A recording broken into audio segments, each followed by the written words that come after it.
Muy buenos días para todas las personas que nos ven en directo y buenas tardes y buenas noches para quienes vean el programa en su reproducción nocturna.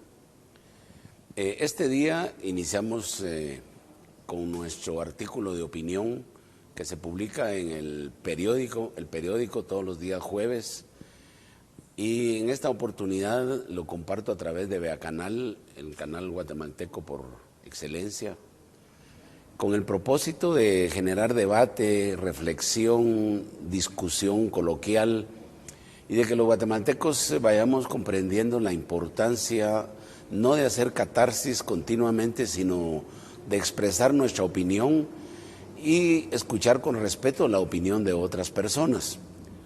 Y este es un tema que es parte de la coyuntura de nuestro país. Se trata de la paridad de género, pero alrededor de eso hay otros temas que son tan importantes y están relacionados.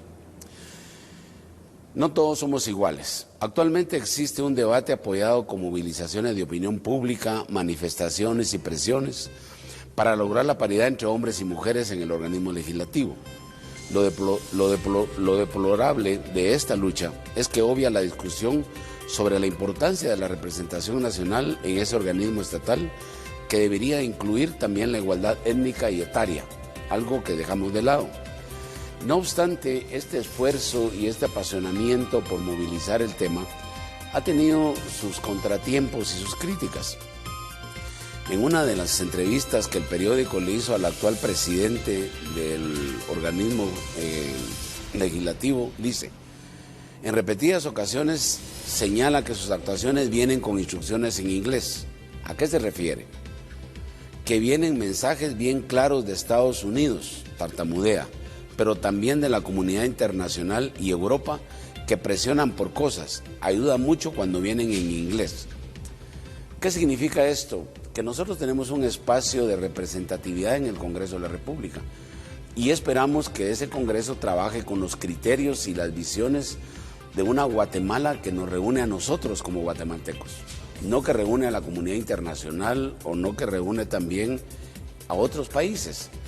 Cualquier apoyo, cualquier comentario, cualquier ayuda, cualquier cooperación siempre será bienvenida, pero hay espacios de respeto, hay límites en este tipo de actividades que debemos de ser muy cautos en el momento de equivocarnos.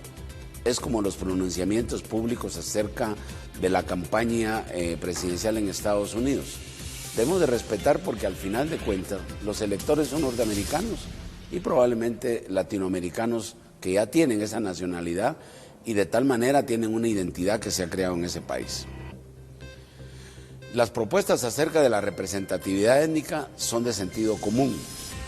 Decimos sentido común porque todo lo expresamos, todo lo visualizamos desde nuestro mismo propio imaginario.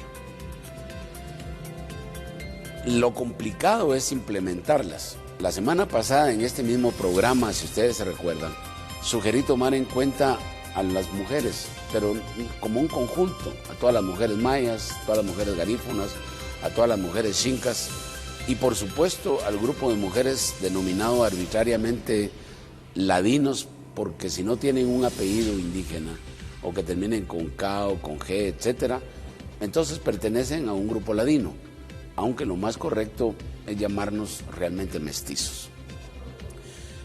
Pero hay otro tema que es importante que queda fuera de esta discusión, y es la vejez, que también es otra forma de diferenciación.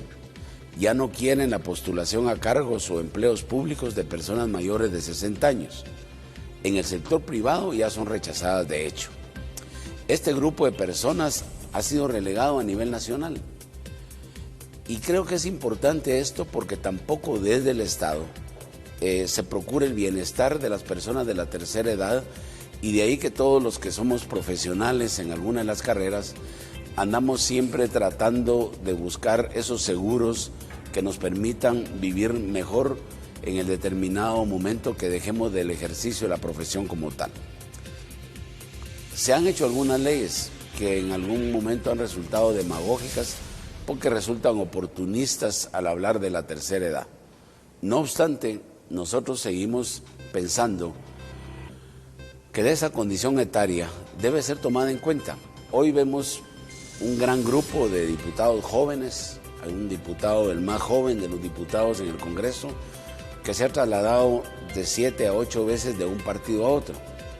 Esto nos dice la falta de madurez, la falta de experiencia, la falta de identidad, porque tampoco hemos escuchado que se hayan generado leyes para ese gran segmento de la población que está entre los 25 y los 35 años de edad, que es la mayor cantidad de guatemaltecos que son parte de la población económicamente activa.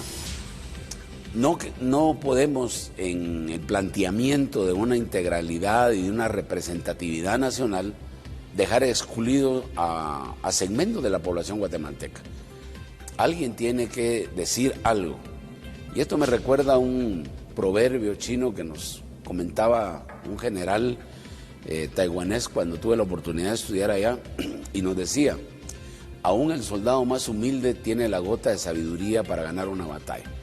Quiere decir que todos los guatemaltecos que vivimos dentro del territorio nacional, que viajamos eventualmente, que tenemos parientes en los Estados Unidos, tenemos algo que transmitir a las autoridades guatemaltecas y particularmente a ese organismo del Estado que nos representa, que por supuesto tiene una representación que no es tan real y tan auténtica como quisiéramos, como lo vamos a ver más adelante.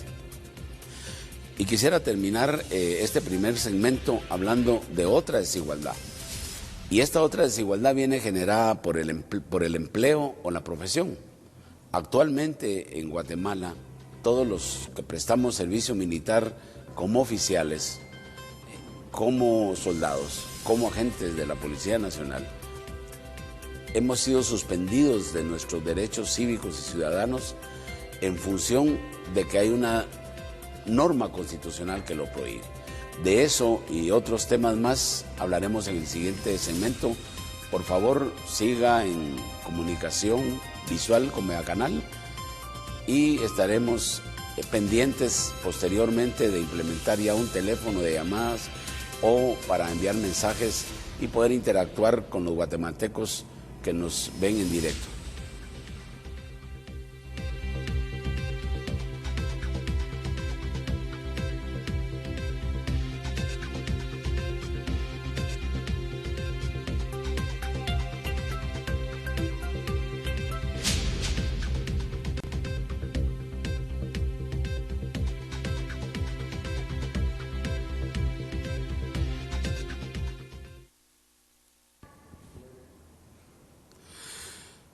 Continuamos de nuevo con debate nacional. Hablábamos en el segmento anterior acerca de la desigualdad y de la vejez como una condición de este fenómeno. Y también decíamos que hay otra desigualdad originada por el empleo o la profesión, como es el caso de los militares, los soldados, los oficiales, que constitucionalmente, mientras prestamos nuestro servicio militar, estamos suspendidos a la ley, ya que no podemos elegir ni ser electos. Y últimamente incluso se ha cuestionado el que un militar en servicio activo acuda ante los tribunales de justicia a establecer cuál es su situación legal en el país. Y yo creo que en este sentido debemos de comprender que una situación es la no deliberancia en aspectos propiamente militares y políticos, en virtud de que el presidente resulta siendo el comandante general del ejército, y otro cuando el sujeto es motivo de una denuncia y por tal razón tiene que acudir a un tribunal. Y el razonamiento es sencillo: si soy demandado por cualquier cosa, voy a un tribunal de lo civil o de lo penal, porque así lo establece la modificación del artículo 39 que hablaba anteriormente del fuero militar y que fue uno de los logros de las propuestas de los acuerdos de paz, cambiar eso para que los militares que cometieran delitos comunes o no relacionados con el servicio militar, pues fueran a los tribunales de justicia. Así es que es válido que un militar en servicio activo que es acusado de un hecho del que no hay ninguna evidencia concreta, sino que quizás algún indicio o algún rumor, pues acuda a los tribunales de justicia a aclararlo. Y así las cosas hoy en el país. Mencionar a un oficial retirado para un cargo público o de elección resulta ser una blasfemia. De manera malintencionada a los soldados por ley se les prohíbe laborar como policías privados al momento de causar baja. Para adquirir ese derecho legítimo al trabajo que está respaldado por la Constitución, tienen que recurrir 5 años después de haber prestado su servicio militar. Igual reparo tiene quienes fueron agentes de la Policía Nacional Civil. Y entonces la pregunta es, ¿de qué igualdad hablamos? ¿Qué es lo que realmente nos hace iguales? Tenemos un mismo DPI, vivimos dentro de un territorio, somos parte de la integración del Estado como población que lo habita dentro de un espacio geográfico y aceptamos las leyes que son electas popularmente en el país y aquellas que son electas como está ocurriendo hoy con la Corte de Constitucionalidad, en la que los guatemaltecos de a pie no tenemos ninguna opinión. Y hoy la Corte de Constitucionalidad está llamada a ser un baluarte del equilibrio y un elemento catalizador del mal uso y de la judicialización que se está dando a todos los temas de carácter político. La propuesta de mujeres mayas, garífunas y chincas ladinas que expresé el jueves anterior fue lo que más pasiones motivaron. Me llamaron 11 personas para cuestionar semejante disparate, al menos eso dijo una de las personas que me llamó y que con mucho respeto la escuché. Solo póngase a pensar, señaló este ciudadano, cuántos intérpretes tendría que contratar el Congreso. Lo único que falta es que también sean congresistas 25 mujeres mayas, garífunas y chincas, y 25 hombres también mayas, garífunas y chincas. El Congreso sería una torre de Babel. Y continuó, a mí no me representa nadie. Los diputados solo aprueban leyes enlatadas. Ojalá existieran comités para proponer diputados, a ver cómo les va. Y esta es una de las grandes deudas que los legisladores tienen con los guatemaltecos. La propuesta es que un comité pueda proponer candidatos para diputados. Dejemos que el candidato para presidente lo lleve un partido, pero los guatemaltecos tenemos que tener la libertad de ser más precisos en el momento de elegir el diputado que nos representa. A la larga, el organismo ejecutivo, si bien representa la unidad nacional, una vez llega al desempeño de esa función, se va apartando de esa dirección. Y es ahí donde el Congreso es determinante como representante de los guatemaltecos. Los congresos que funcionan en otras partes del mundo y que añoramos que en Guatemala pudiera ser así como los Estados Unidos, no llegan a desarrollar, digamos, tanta esa responsabilidad dentro del Ejecutivo, porque el senador o el diputado del distrito es el que atiende a ese sujeto que lo votó. Es más, la campaña es a pie, es cara a cara con el elector, y eso permite tener una representación auténtica. Quisiéramos también, por ejemplo, que los gobernadores departamentales fueran electos a través de procesos electorales, para que sea la población que está bajo esa responsabilidad del sujeto la que lo elija, y con eso también se crea una identidad, pero fundamentalmente se establece la gobernanza, y la gobernanza entendido como la relación que va a existir entre el gobernador, la organización civil organizada y aquellos actores determinantes de ese departamento, de ese municipio, que pueden interactuar en representación de sus comunidades. Desde ahí se viene construyendo entonces también algo que es determinante para nuestro país, que es nada menos ni nada más que el gobierno municipal. Hoy tenemos que pensar más en el municipio como un gobierno independiente de lo que es el gobierno central, para aterrizar desde ahí el diagnóstico de situación de ese departamento, de ese municipio, generar las prioridades de ese municipio y resolverlas desde la gobernación departamental, que afortunadamente cuenta con un desarrollo social. Hay un consejo de desarrollo que es el espacio de encuentro entre esa ciudadanía y el gobernador para plantear la recuperación de algunos aspectos que son determinantes para el municipio. La representatividad de género, étnica, etaria, ideológica, etcétera, debe instituirse en los partidos políticos. Son estos los que encuadran la opinión, facilitan la cohesión entre las representaciones individuales y coordinan la acción política. El partido político está llamado a ser ese espacio de encuentro entre la ciudadanía.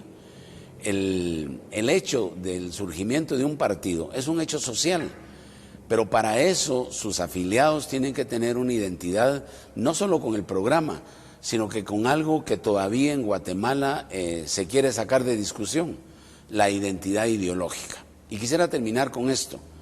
Recién finalizado el conflicto armado interno en Guatemala, hablando con el licenciado Américo Cifuentes, que en paz descanse, y con el licenciado Carlos Rafael Soto, también ya fallecido, les decía, ¿por qué no regresamos hoy que ya está ese espacio libre, no solo constitucional, sino que después de la firma de los de paz, a recuperar al Partido Guatemalteco del Trabajo, un partido de carácter comunista? ¿Por qué no definimos un partido comunista en Guatemala? ¿Qué implicaciones tiene hoy? Porque los guatemaltecos tenemos que tener una ideología, y el partido político es ese espacio de encuentro, no para hacer catarsis, sino que para hacer propuestas, y que la gente que sale a representar el partido a la contienda electoral para alcalde, para diputado, presidente, pueda hacer las suyas y llevarlas a la realidad.